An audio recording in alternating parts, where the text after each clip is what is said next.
ত্রয়োদশ জাতীয় সংসদ ও গণভোটের প্রচারণার 11তম দিনেও লক্ষ্মীপুরের 4টি আসনে 29 জন প্রার্থী তাদের প্রচারণা চালিয়ে যাচ্ছেন।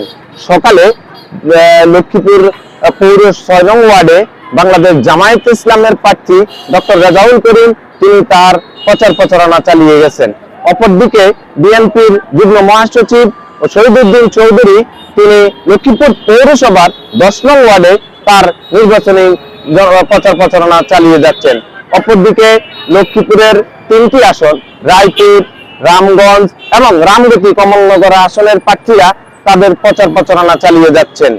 এদিকে লক্ষ্মীপুরের ইসলামী আন্দোলন বাংলাদেশের হাত পাকা প্রতীকের প্রার্থীর সমর্থনে লক্ষ্মীপুরের কমলনগর উপজেলায় ইসলামী আন্দোলন বাংলাদেশের আমির পীর সাহেব চরমনাই রেজাউল করিম এক নির্বাচনী জনসভায় বক্তব্য দিয়েছেন। বক্তব্য দেওয়ার পর তিনি এখন লক্ষ্মীপুরের রামগঞ্জ উপজেলায় নির্বাচনী জনসভায় যোগ দিবেন বলে আমরা জেনেছি।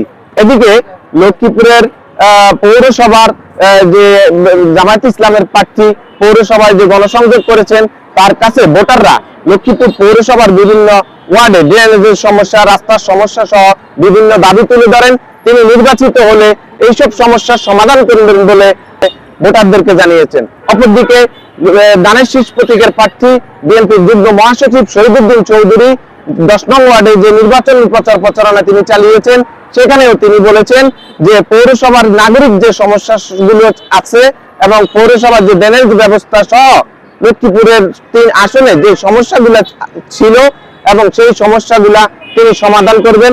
অতীতে নির্বাচিত সরকার ছিল না বিদায় এসব উন্নয়ন হয়নি, এই আশ্বাস তিনি জনগণকে দিয়েছেন যে তিনি নির্বাচিত হলে পৌরসভা সহ লক্ষ্মীপুর সদর আসনের যে সমস্যাগুলা ছিল তিনি সেগুলা সমাধান করবেন।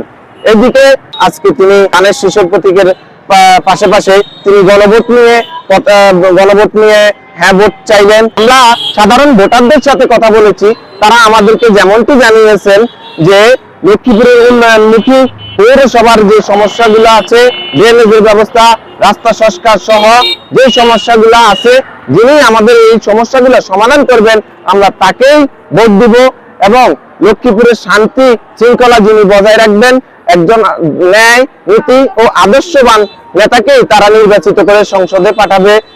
এই ছিল আমার কাছে লক্ষ্মীপুরের প্রচারণার সর্বশেষ খবর।